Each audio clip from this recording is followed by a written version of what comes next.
I wanna hear you say, you don't run from nothing, dog. Get your soul, don't let the break is over.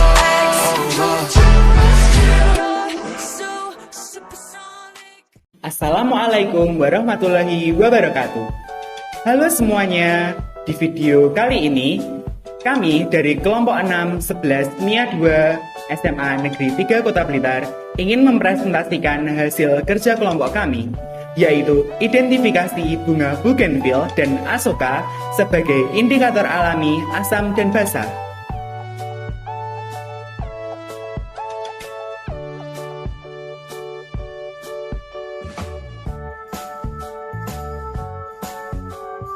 Baik, di sini saya akan menjelaskan teori asam basa, yaitu yang pertama teori Arrhenius, yang kedua teori Bronsted-Lowry, dan yang ketiga adalah teori Lewis.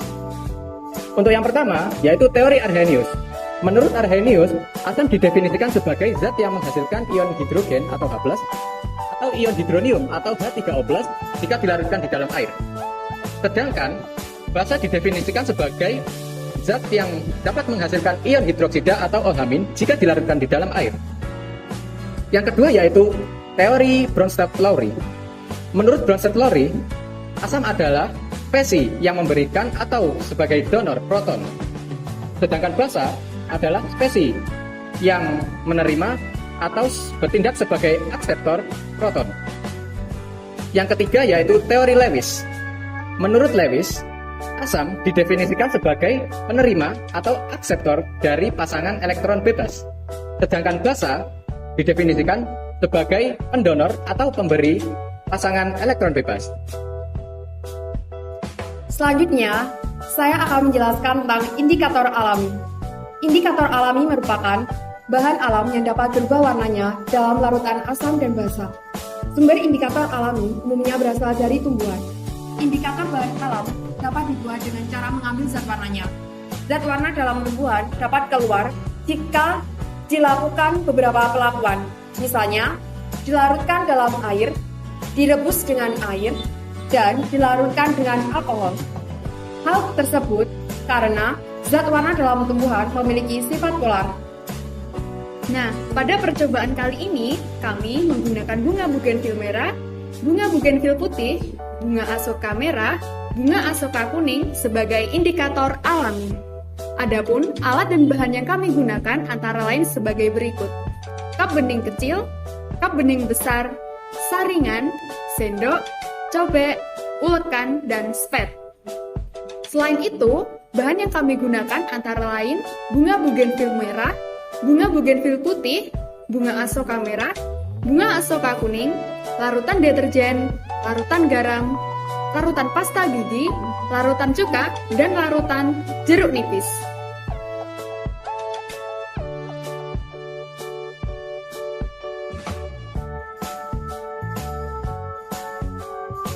Langkah pertama yaitu siapkan alat dan bahan.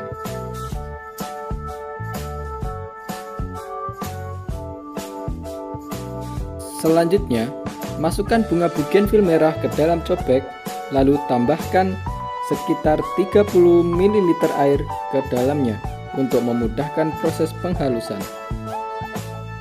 Kemudian, haluskan bunga bougainville merah sampai betul-betul halus. Setelah bunga bougainville halus, tambahkan sedikit air agar menghasilkan ekstrak bunga bougainville merah yang lebih encer.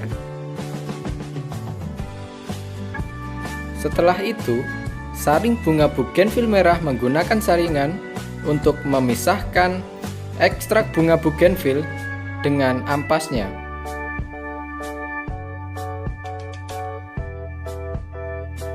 Kemudian, tekan-tekan bunga bougainville merah sampai keluar semua sari-sarinya. Lakukan prosedur yang sama terhadap bunga-bunga yang lain juga.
Setelah semua ekstrak bunga terkumpul, lakukan uji coba pada setiap ekstrak terhadap larutan asam, basa, dan netral dengan cara memasukkan ekstrak sebanyak 5 ml di setiap larutan yang volumenya 15 ml. Kemudian aduk sampai rata.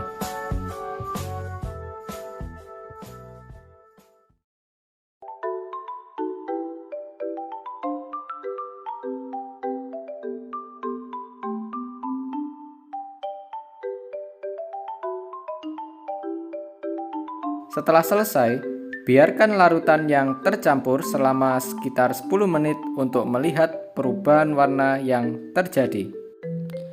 Setelah 10 menit, diperoleh hasil perubahan warna sebagai berikut.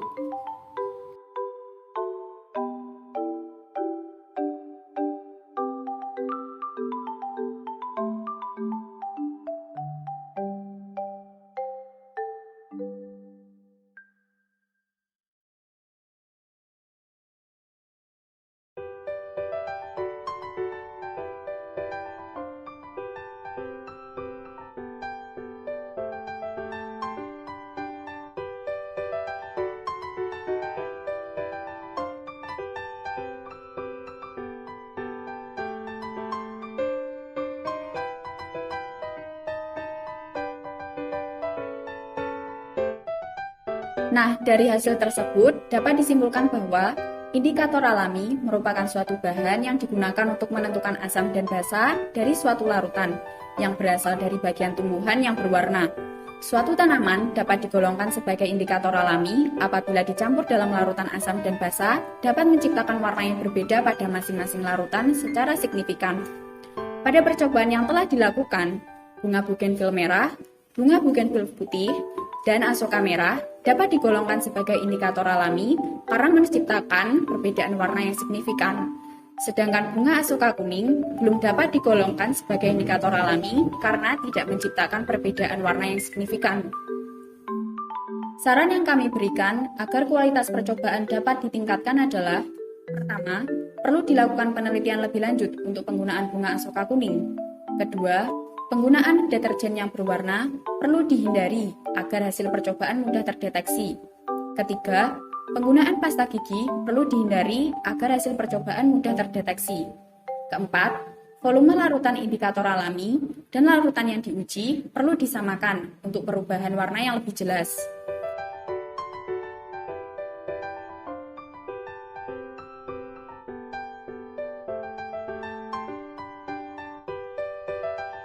Terima kasih sudah menyaksikan video kelompok kami. Mohon maaf apabila ada kesalahan kata ataupun materi yang telah kami ucapkan. Semoga video ini dapat bermanfaat bagi kita semua. Wassalamualaikum warahmatullahi wabarakatuh.